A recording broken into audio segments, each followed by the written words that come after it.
ಸೂರ್ಯವಂಶದ ಕುಡಿ ದಾಶರಥಿ ರಾಮನು ತನ್ನ ಜೀವನದ ಮೊದಲ ಕಂಟಕವಾದ ತಾಟಕೆಯನ್ನು ಸಂಹರಿಸಿದ ಕ್ಷಣವದು. ಆಕೆಯ ಬೃಹದಾಕಾರದ ದೇಹವು ನೆಲಕ್ಕೆ ಅಪ್ಪಳಿಸಿದಾಗ ಎದ್ದ ಧೂಳು ಅಡಗುವ ಮೊದಲೇ ಆಕಾಶದಿಂದ ದೇವತೆಗಳು ಹೂಮಳೆಗರೆದರು. ಇದು ಕೇವಲ ಒಬ್ಬ ರಾಕ್ಷಸಿಯ ಅಂತ್ಯವಾಗಿರಲಿಲ್ಲ, ಬದಲಾಗಿ ಅಧರ್ಮದ ವಿರುದ್ಧ ಧರ್ಮವು ಹೂಡಿದ ಮೊದಲ ಜಯದ ನಗಾರಿ. ವಿಶ್ವಾಮಿತ್ರ ಮಹರ್ಷಿಗಳು ರಾಮನ ಶಾಂತತೆ ಮತ್ತು ಸಾಹಸ ಎರಡನ್ನೂ ಗಮನಿಸುತ್ತಿದ್ದರು. ತಾಟಕೆಯನ್ನು ಕೊಂದ ನಂತರವೂ ರಾಮನ ಮುಖದಲ್ಲಿ ಅಹಂಕಾರದ ಲೇಷವೂ ಇರಲಿಲ್ಲ, ಬದಲಾಗಿ ಗುರುವಿನ ಮುಂದಿನ ಆಜ್ಞೆಗಾಗಿ ಕಾಯುವ ವಿನಯವಿತ್ತು. ಆ ಕ್ಷಣದಲ್ಲಿ ವಿಶ್ವಾಮಿತ್ರರು ಒಂದು ನಿರ್ಧಾರಕ್ಕೆ ಬಂದರು. ಈ ಬಾಲಕನೇ ಜಗತ್ತಿನ ರಕ್ಷಕ, ಇವನಿಗೀಗ ಬ್ರಹ್ಮಾಂಡದ ರಹಸ್ಯ ಶಸ್ತ್ರಗಳನ್ನು ಹಸ್ತಾಂತರಿಸುವ ಸಮಯ ಬಂದಿದೆ ಎಂದು ಮನದಲ್ಲೇ ಅಂದುಕೊಂಡರು. ಮರುದಿನ ಮುಂಜಾನೆ ಸರಯೂ ನದಿಯ ತೀರದಲ್ಲಿ ಸೂರ್ಯನು ಕೆಂಪಾಗಿ ಮೂಡಿಬರುತ್ತಿದ್ದನು. ವಿಶ್ವಾಮಿತ್ರರು ರಾಮ ಮತ್ತು ಲಕ್ಷ್ಮಣರನ್ನು ತನ್ನ ಬಳಿ ಕರೆದರು. ಆ ಮುಂಜಾನೆಯ ಗಾಳಿಯಲ್ಲಿ ಒಂದು ವಿಶೇಷ ಶಕ್ತಿ ಇತ್ತು. ವಿಶ್ವಾಮಿತ್ರರು ಗಂಭೀರ ಧ್ವನಿಯಲ್ಲಿ ನುಡಿದರು, ರಾಘವ, ನೀನು ತಾಟಕೆಯನ್ನು ಸಂಹರಿಸಿ ನಿನ್ನ ಕ್ಷಾತ್ರ ತೇಜಸ್ಸನ್ನು ಸಾಬೀತುಪಡಿಸಿದ್ದೀಯಾ. ಈಗ ನಾನು ನಿನಗೆ ದೇವತೆಗಳಿಗೂ ದುರ್ಲಭವಾದ ಸಾವಿರಾರು ವರ್ಷಗಳ ತಪಸ್ಸಿನ ಫಲವಾದ ದಿವ್ಯ ಅಸ್ತ್ರಗಳನ್ನು ಉಪದೇಶಿಸುತ್ತೇನೆ. ವಿಶ್ವಾಮಿತ್ರರು ಮಂತ್ರಗಳನ್ನು ಪಠಿಸಲು ಆರಂಭಿಸಿದಾಗ ಆಕಾಶದಿಂದ ಪ್ರಕಾಶಮಾನವಾದ ಜ್ಯೋತಿಗಳು ಕೆಳಗಿಳಿದು ಬಂದವು. ಅವು ಒಂದೊಂದಾಗಿ ರಾಮನ ಮುಂದೆ ಪ್ರಕಟವಾದವು. ದಂಡಚಕ್ರ, ಧರ್ಮಚಕ್ರ, ಕಾಲಚಕ್ರ ಮತ್ತು ವಿಜಯಚಕ್ರ. ನಂತರ ಬಂದವು ಭಯಾನಕವಾದ ಪಾಶಗಳು: ಧರ್ಮಪಾಶ, ಕಾಲಪಾಶ ಮತ್ತು ವರುಣಪಾಶ. ಕೇವಲ ಇಷ್ಟೇ ಅಲ್ಲ, ವಿಶ್ವಾಮಿತ್ರರು ರಾಮನಿಗೆ ಅಗ್ನಿಯಸ್ತ್ರ, ಸೂರ್ಯಾಸ್ತ್ರ ಮತ್ತು ಅತ್ಯಂತ ಶಕ್ತಿಶಾಲಿಯಾದ ಬ್ರಹ್ಮಶಿಖರ ಎಂಬ ಅಸ್ತ್ರವನ್ನು ನೀಡಿದರು. ಈ ಪ್ರತಿಯೊಂದು ಅಸ್ತ್ರವೂ ಒಂದೊಂದು ದೇವತೆಯ ಶಕ್ತಿಯನ್ನು ಒಳಗೊಂಡಿತ್ತು. ಆಶ್ಚರ್ಯವೆಂದರೆ ಆ ಅಸ್ತ್ರಗಳು ತೇಜೋಮಯವಾದ ಪುರುಷ ರೂಪಗಳನ್ನು ಧರಿಸಿ ರಾಮನ ಮುಂದೆ ಕೈಮುಗಿದು ನಿಂತವು. ಪ್ರಭು ರಾಘವ, ಇಂದಿನಿಂದ ನಾವು ನಿನ್ನ ಆಜ್ಞಾಧಾರಿಗಳು. ನೀನು ನೆನೆದ ಕ್ಷಣದಲ್ಲಿ ನಾವು ಪ್ರಕಟವಾಗಿ ನಿನ್ನ ಶತ್ರುಗಳನ್ನು ಧ್ವಂಸ ಮಾಡುತ್ತೇವೆ ಎಂದು ವಚನ ನೀಡಿದವು. ರಾಮನು ಅತ್ಯಂತ ಭಕ್ತಿಯಿಂದ ಆ ಶಕ್ತಿಗಳನ್ನು ತನ್ನ ಅಂತರಾಳದಲ್ಲಿ ತುಂಬಿಕೊಂಡನು. ಈಗ ರಾಮನ ಬತ್ತಳಿಕೆಯು ಕೇವಲ ಬಾಣಗಳ ಮನೆಯಾಗಿರಲಿಲ್ಲ, ಅದು ಬ್ರಹ್ಮಾಂಡದ ಶಕ್ತಿ ಕೇಂದ್ರವಾಗಿತ್ತು. ವಿಶ್ವಾಮಿತ್ರರು ರಾಮ ಲಕ್ಷ್ಮಣರನ್ನು ಕರೆದುಕೊಂಡು ಸಿದ್ಧಾಶ್ರಮಕ್ಕೆ ಬಂದರು. ಅದು ಹಿಂದೊಮ್ಮೆ ಭಗವಾನ್ ವಿಷ್ಣುವು ವಾಮನ ರೂಪದಲ್ಲಿ ತಪಸ್ಸು ಮಾಡಿದ ಪರಮ ಪವಿತ್ರ ಭೂಮಿ. ಅಲ್ಲಿನ ಮರಗಿಡಗಳು ರಾಮನನ್ನು ಕಂಡು ಮರೆಮರೆತಂತೆ ತೂಗುತ್ತಿದ್ದವು. ಆಶ್ರಮದ ಋಷಿಮುನಿಗಳು ಓಡಿ ಬಂದು ಬಾಲರಾಮನನ್ನು ಸ್ವಾಗತಿಸಿದರು. ನಮ್ಮ ಯಜ್ಞವು ಇನ್ನು ನಿರ್ವಿಘ್ನವಾಗಿ ನಡೆಯುತ್ತದೆ ಎಂಬ ಭರವಸೆ ಅವರ ಕಣ್ಣುಗಳಲ್ಲಿತ್ತು. ತಕ್ಷಣವೇ ಯಜ್ಞದ ಸಿದ್ಧತೆಗಳು ಆರಂಭವಾದವು. ವಿಶ್ವಾಮಿತ್ರರು ಯಜ್ಞ ದೀಕ್ಷೆಯನ್ನು ತೊಟ್ಟರು. ಯಜ್ಞದ ನಿಯಮದಂತೆ ಅವರು ಮುಂದಿನ 6 ಹಗಲು ಮತ್ತು 6 ರಾತ್ರಿಗಳು ಮೌನವಾಗಿರಬೇಕು.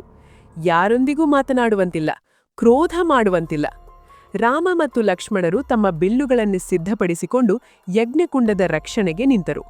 6 ದಿನಗಳ ಕಾಲ ರಾಮನು ಕಣ್ಣಿನ ರೆಪ್ಪೆ ಕೂಡ ಮುಚ್ಚಲಿಲ್ಲ. ಮಳೆ ಬರಲಿ, ಗಾಳಿ ಬೀಸಲಿ, ಆ ಬಾಲವೀರನು ಸಿಂಹದಂತೆ ಕಾವಲು ನಿಂತನು.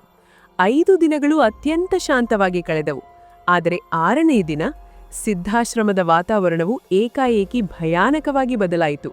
6ನೆಯ ದಿನದ ಕೊನೆಯ ಘಳಿಗೆ, ಯಜ್ಞದ ಪೂರ್ಣಾಹುತಿಯ ಸಮಯ ಹತ್ತಿರವಾಗುತ್ತಿತ್ತು. ಇದ್ದಕ್ಕಿದ್ದಂತೆ ಹಗಲು ರಾತ್ರಿಯಾಗಿ ಬದಲಾಯಿತು.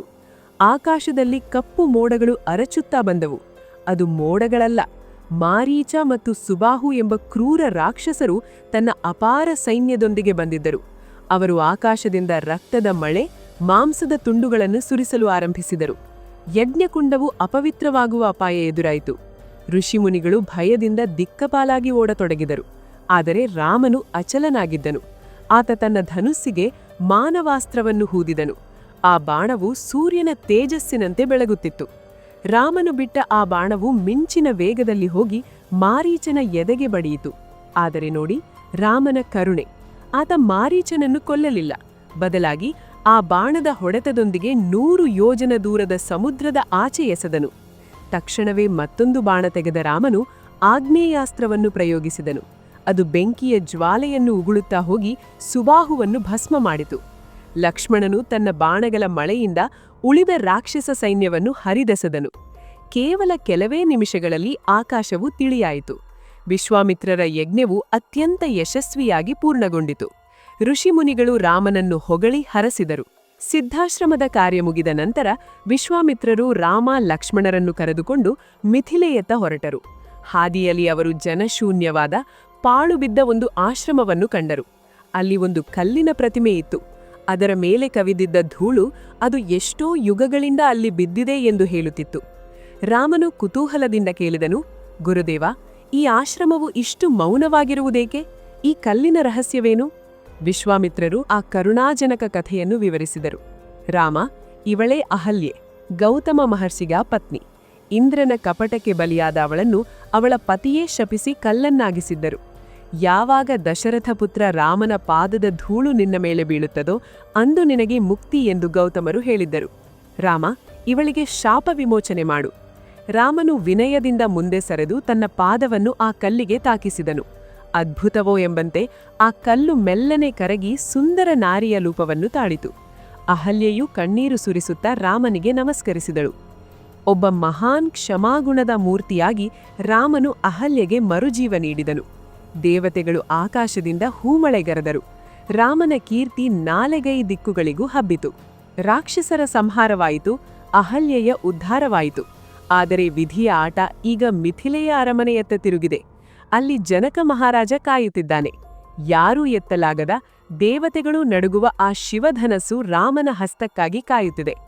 ಜಗತ್ತಿನ ಪರಾಕ್ರಮಿ ರಾಜರೆಲ್ಲರೂ ಸೋತು ತಲೆ ತಗ್ಗಿಸುವ ಆ ಸಭೆಯಲ್ಲಿ 16ರ ಹರೆಯದ ರಾಮನು ಶಿವಧನಸ್ಸನ್ನು ಎತ್ತಬಲ್ಲನೆ?